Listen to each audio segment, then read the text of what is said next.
In this video, we're going to be talking about how to optimize all the three bureaus by following these simple steps. First of all, you need to apply for a DUNS number. What DUNS number is, it's like a social security of your business that directly attaches to your Dun & Bradstreet profile. So when the lenders looks at your profile on Dun & Bradstreet, they're going to look you up with that specific DUNS number. As soon as you apply for a DUNS number, you want to optimize your Dun & Bradstreet profile by putting in all your information about your business. What exactly does your business do? How many employees does your business have? What are some of the projected revenues that your business is going to be making? And also, the most important thing is adding a SIC code of your business industry. So for example, if your business is in e-commerce, so the NAICS code for e-commerce is 454110, and the way to convert the NAICS code into SIC code is by simply Googling it to convert NAICS code into SIC code, and then taking that code and plugging that into your Dun & Bradstreet profile. That way, when lenders actually look at your Dun & Bradstreet profile, they can see exactly which industry you are related to, and based on that, they can determine the risk ratio of your industry. On top of that, I recommend getting a business listing for your business with business phone number and business email address. Making sure that you have a Google listing is also important factor in getting approved for bigger limits, because lenders and creditors are going to look you up on Google, and if you have a really strong listing on Google with reviews, with business email address, with business phone number, that means you look really good in the eyes of lenders. You look like a legit business owner. So as soon as you have a business phone number, I would recommend registering your business phone number on 411 directory and listyourself.com. So that these are two platforms that the lenders actually take a look at in order for them to get you qualified and see if you're a certified business owner. Another platform I would recommend registering on is bingplaces.com and bbb.org. I also recommend signing up for Yelp Business and adding all the descriptions of your business onto all these platforms that I listed. That includes 411 directory, List Yourself, Bing Places, bbb.org, Yelp, Google listing. All the information needs to be congruent and compliant on all these specific listings. The two other platforms I recommend listing, again, not needed, but I do recommend that you put your information onto these two platforms, are Local Listing and nextdoorbusiness.com. There has been instances when the lenders have looked me up when I applied for funding on Nextdoor. And initially, when I was in solar sales, I had a Nextdoor listing as a solar consultant before changing the industry. So when I applied for Chase, they came back to me asking, hey, how exactly are you related to solar? And automatically I found out that they also look at Nextdoor to determine and validate which industry you are in.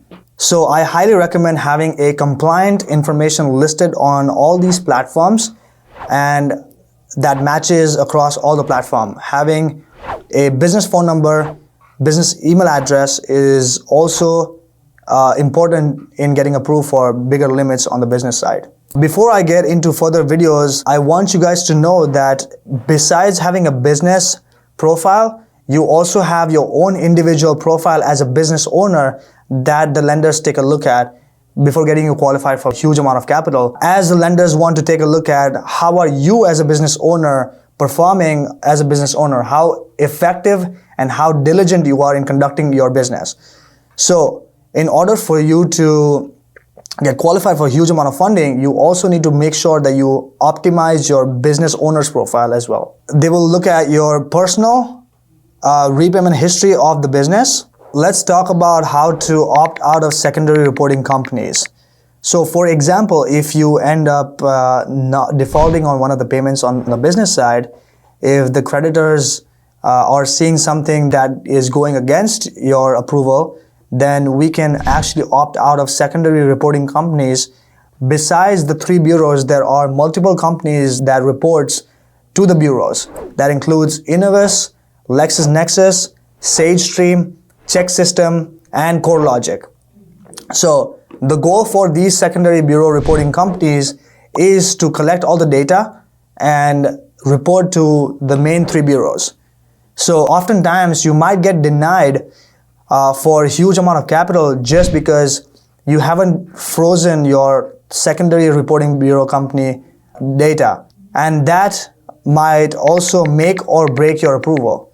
It's also important that when you get into applying for credit cards and 0% capital, that you freeze your secondary reporting companies by simply calling 800-831-2578 and asking them to opt out of sharing your information to these creditors. You can also go to optout.lexisnexis.com and opt out of sharing all your personal information or publishing your personal information publicly. Before applying for funding, I need you guys to freeze Innovis report by clicking on this link, and also freezing your ARS, Advanced Resolution Services Bureau as well. So here are all the links to freeze your bureaus. As soon as you go apply for funding, before that you want to freeze all your credit bureaus. You don't want to share your information and letting the lenders find out exactly what your public information is. So just to summarize, freezing LexisNexis, SageStream, CoreLogic, CheckSystem, and ARS will make sure that you have a solid approval on the business side. The next thing we're going to do is add net 30 business trade lines. Now these business trade lines act exactly in the same way as the personal trade lines, but it reports to your business credit profile. There is 3 tiers of optimization. For the sake of just a simple business funding round, we're not gonna get into a lot of depth about those 3 tiers of optimizing your credit. But these are the list of trade lines that I need you to get in order for you to get approved for at least $250,000 in business capital. Now, these trade lines should be more than enough for you to get approved for at least $150,000 to $250,000 in credit. And the goal for this trade line is to help you report your Paydex score. Now, the business has something called a Paydex score, which is similar to your FICO score, but for your business. Once you have the Paydex score, it can range anywhere from 0 to 85. That means if you have a Paydex score of close to 80 or 85, then you're extremely qualified borrower, and lenders will get you qualified for a huge amount of funding without personally guaranteeing your funding rounds.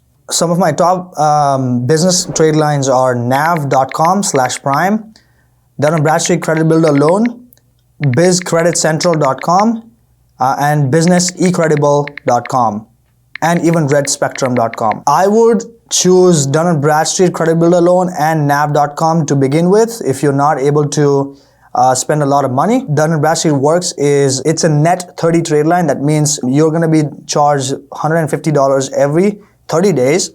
The longer you keep it, the longer payment history you're going to build with this trade line. Now, with net 30 accounts, every 30 days, they're going to report 12 to 20 vendor trade lines to the credit bureaus. That means 12 to 20 paid off history or paid off accounts onto your credit bureaus. Now, guess what? You only need 3 repayment history to report your Paydex score. That means imagine having 12 to 20 trade lines reporting onto your bureaus. Your credit score is going to be extremely healthy. You're going to be looking good in terms of eyes of lenders when you actually apply for funding. In the next video, we're going to be talking about how to leverage your business and your personal credit score to apply for huge amount of funding on the business side.